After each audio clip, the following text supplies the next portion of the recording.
Welcome to Dopeless. I'm Jason, hetero life mate Jeremy, looking so seductive. My best friend in the world, Ronnie, and we have a straggler back here. Fucking Kyle's gonna sit in on it, man. Yeah, yeah, he's becoming an intricate part of our little trio. It's turning into a quartet pretty quick. This is episode 3 of our little series, man. We're doing honesty, open-mindedness, and willingness. We're gonna talk about willingness today. Like I said before in the other videos, you know, we try to practice these principles in all our affairs. You know, keyword try. Try. Right? Yeah, try. The old college try, if you will. All right, I'm going to kick it off, man. Jason, grateful drug addict. Willingness, man. When willingness comes to mind, it's you know, it's a kind of like the open-mindedness a little bit, but it's that willingness to do different shit. You know, the willingness to change. The being willing to not be able to go around some of my closest family members, you know what I mean? Because a lot of them are still using, and, you know, to accept things, that acceptance, you know.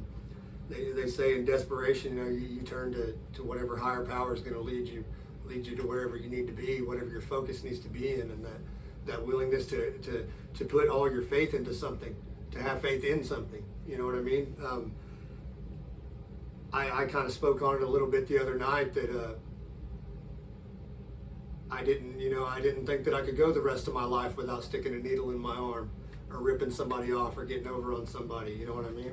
I absolutely fucking love the idea of waking up every morning and being okay with me in my own skin, you know? That willingness just to be in the moment, you know what I'm saying? Not having that drama around me and not chasing that high or chasing that chick that's holding the bag or that's got the money or that can get something for me. You know, everybody in this room right now I care about deeply, and I don't want anything from them, you know, except for what I get. You know what I mean? That's a lie. Except for him, you know. But that's for a whole nother fucking video. You know what I mean? But check us out on OnlyFans. Yeah, we're definitely not getting monetized now. But the willingness, you know, the willingness to accept, in a way, accept defeat, you know, powerless over our addiction, you know, that there's no way in hell that I can use drugs in a normal fashion and be a productive member of society. You know what I'm saying? This new way of life, and it's cool, man. It benefits me. And I'm very, very grateful. There's some readings, you know, I get lost in a lot of the literature that we have. And today I read something, you know, and it was on gratitude. And then earlier this morning at a certain spot that I go to, there was a pretty good dude that was in there, man. And I hope to have him on eventually. But he, you know, he broke it down as there's a difference between being thankful and gratitude. You know, thankful is an emotion. You're thankful for something, but gratitude is an action. You know, everything that I do, that we're doing, that we're trying to achieve here, you know, that's my gratitude. You know, I feel I owe this to everybody I come into contact with because of my past, that living amends, you know, because I know that if I'm telling people, you know, that I apologize for the things I've done in the past, I think it's bullshit, you know what I mean? Absolutely. So just doing the next right thing, and then that willing, because the next right thing sucks, man, straight up, you know. My grand sponsor tells me all the time, yeah, it sucks doing the next right thing, and it fucking does, you know, because that's putting your pride aside and putting all that bullshit down and being honest, you know, and open-minded, and, you know, the willingness, man, that's where I'm at. I'm gonna turn it over to purple-haired supermom here, man. She's gonna talk about willingness a little bit. My name's Ronnie. I'm a humble drug addict. Willingness. You know, if I would have took the advice back in the day to get help, I wouldn't have been ready.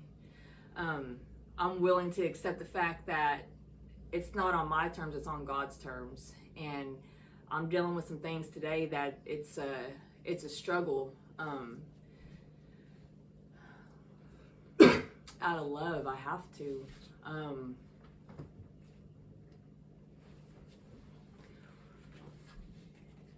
People that don't suffer with addiction, it's so important to keep your heart open when it comes to other addicts and realize that just because you don't suffer with addiction, I'm sure you know somebody that does, and don't be so quick to judge. Be patient with that addict don't give up on them, and always push forward. And I don't know, I'm kind of blank-minded right now.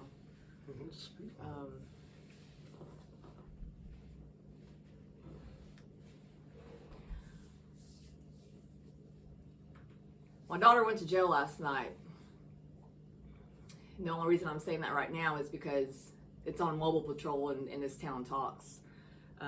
It breaks my heart that I'm going to have to let her stay in there. I have to, not out of anger or frustration, but I have to let her see that there is more to life than sitting in jail, you know?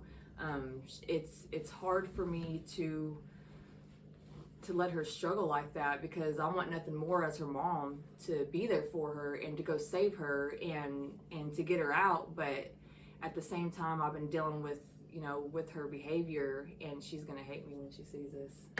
She's gonna hate me. It's all out of love though. It's completely out of love, and an addict doesn't understand that at the time of their addiction, just like I didn't understand it when I was in my addiction. And I have to be willing to trust the process, and that's really what it is, because it's progress, it's not perfection, you know. And to just keep pushing forward and to keep seeking my higher power, to know that he's in control. And when I was in my addiction, it didn't feel like, I didn't feel God's presence at all, you know. Losing my kids, losing our home, you know, y'all have heard my story before. I can go down the list, you know, on and on. Losing my happily ever after, you know. I didn't understand when people were trying to do nice things for me. I couldn't accept it. Or when they say, you know, you need to go to rehab, that's a joke. Rehab's for quitters, you know. But I reached a point in my life to where I had no choice, man. I had to reach out and get help, you know. I had to be willing to keep my mind open to other opportunities out there, and there is hope. There is hope. So just keep my family in your prayers if you don't mind. And yeah, I think that's all I got for now. I'm probably on death row now. Jeremy, I'm a junkie. Willingness for me, for the longest time, the only thing I was willing to do was to continue doing the things I was doing. Meaning going to the methadone clinic, getting high, acting a fool, doing the things that I thought were necessary for me to function in life. Since then, I've become more open-minded and willing to make changes. Now, there's still things that I hold on to. Am I perfect at it? No. I still have sick behaviors. I still struggle with certain things, but at the end of the day, am I willing to do what it comes down to is, am I willing to not use no matter what happens? No matter fucking what. No matter what. And that's the foundation of getting clean. I mean, my mom told me one time, she's like, look, you have to make the decision. She's like, once you make that decision, that's when things will start to change for you. But until you make that decision and truly make that decision, you're going to keep going right back to it. And that's what I did for a long time. I never made the actual decision. I always had this reservation. Oh, well, after I get clean for 6 months, I'll get high again. Or after I get my car back or my driver's license back, or after I get, I gain a little bit of weight and I'm not so skinny and I don't feel so bad. Once life gets a little bit better, then I'll get high again. Like I've said before, it would always start out with, oh, well, I'll just have a few beers. And then I would get drunk. And maybe not that time, but I'd get drunk 2 or 3 times. And then eventually I'd be around someone or something would happen that I would end up using something else because my inhibitions were lowered and I wasn't thinking correctly. And it would just progress. And the last time I relapsed, this was a long time ago, I wasn't willing to do the things that were being suggested that I do. And still to this day, do I do everything that's suggested to me? No. Do I call my sponsor every single day? No. Do I put enough effort into it? I mean, right now I do, but is it enough to keep me clean long term? I don't know. I know that's enough to keep me clean today. And the idea of me sitting down and thinking, all right, man, I'm 44 years old. I'm never going to get high the rest of shit. You know? The old quad. But I'm like, you know, like I'm 44 years old. I'm never going to get high the rest of my life. Well, shit, that may not be that much longer. But in my mind, that's an eternity. And so I just try to focus on being willing enough to do the things that are suggested. Maybe not 100% of them.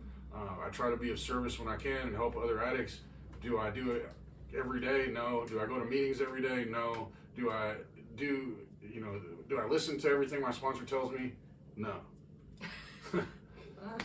So, but Honesty. But am I clean? Yes.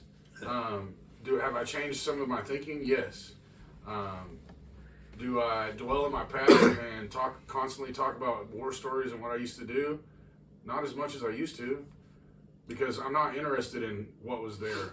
I'm interested in what's going forward, what's today. Living in the solution, not the problem. And for the longest time, I always lived in the problem. You know, anything would happen to me, and it was this big, huge ordeal. You know, I had a problem with church. I had a problem with any kind of spirituality for a long time. And then once I opened my mind a little bit and became willing to listen to other people's views on things, it changed for me. And I got to a point where I could actually, like, I'll give an example.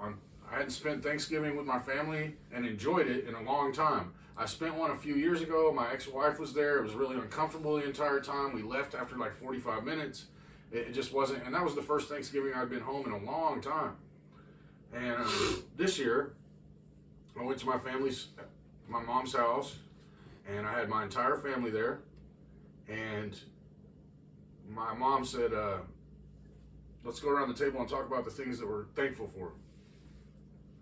And I watched my mom sit across the table from me and look at me dead in the eye and say, I'm thankful that my sons are all here and they're all doing well, and I'm thankful that my son is clean and here with us.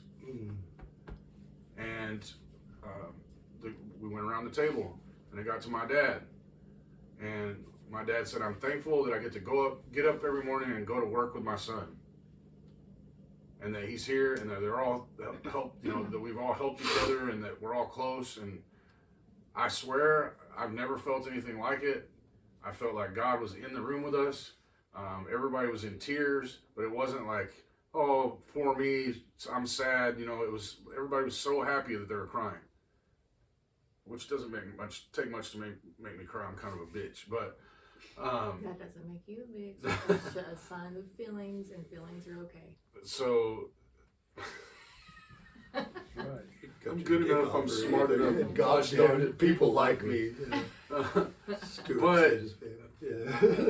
the whole willingness thing, basically, for me, the biggest thing was I was so scared of going through withdrawal. I was fucking terrified of it. Absolutely terrified of it. I thought I was going to die. And looking back on it now, it was bad. It was really bad, but it wasn't near as bad as I'd made it out of my mind. And at some point, I became willing enough to sit through it. And I remember telling family members, I'm like, man, I don't know how I'm going to get through this. I don't know how I'm going to get through this. And then I just kept trying to focus on that one day and getting through that one day. And then if the next day would come, and I'd be like, all right, I just got to get through today. Because when I would start thinking about next week and next month, and I'm still going to be feeling like this in 2-3 weeks, a month, I'd get overwhelmed and I'd get loaded. And so, am I perfect at being willing to do the things that I'm supposed to do or are suggested to me? No. But am I willing to do enough to keep me clean? Yes. Sometimes it's more, some days than others. Okay. You know, some days I have to do more than others. Some days it's easy to stay clean that day. And then there's other days where all day long, all I'm thinking about is every 20-30 minutes, it's, you know, I want to do something to change my feelings. Not necessarily even get high, just something to change the way I feel. So that's all I got. Thank you, Jeremy. I'm long-winded. Long-winded, the only thing you are long. Anyways, man, Got a little penis. fucking Kyle. That's not real. But But yeah, man, that wraps it up, man. That's three of the spiritual principles, and there's a whole bunch more. Those are just ones that that stand out to a lot of us that do our thing, man. And it's like I said, it's something that we try to practice in all our affairs. We're very grateful and very, very thankful as well for all the support and all the everybody that's reached out. Got the t-shirts in the mail this weekend. They'll get made up this week, and everybody that's ordered one, man, you guys will start getting your Dopeless t-shirts. That'll progress and become more and more. Talking to another person that makes some pretty gnarly, sober as fuck and clean as fuck shirts. That we'll start promoting some of that on here too, man. Stickers. We're gonna have bracelets soon. All that goes to a good cause, man. All it does is go to up our production value of this and keep this going, because we're really having a fucking blast doing this, and we love everything. Jason's porn addiction. It does, yeah. And the things that we share with you guys, it's not for publicity or for table talk. It's to help the other addicts that are out there suffering, the other moms that are out there suffering, going through the same things that we're going through. My daughter's gonna kill me. Oh yeah, I love it. But anyways, man, if you guys would hit that like button, comment, subscribe, dopelessjandj@gmail.com. I'll put the link to our Instagram in there.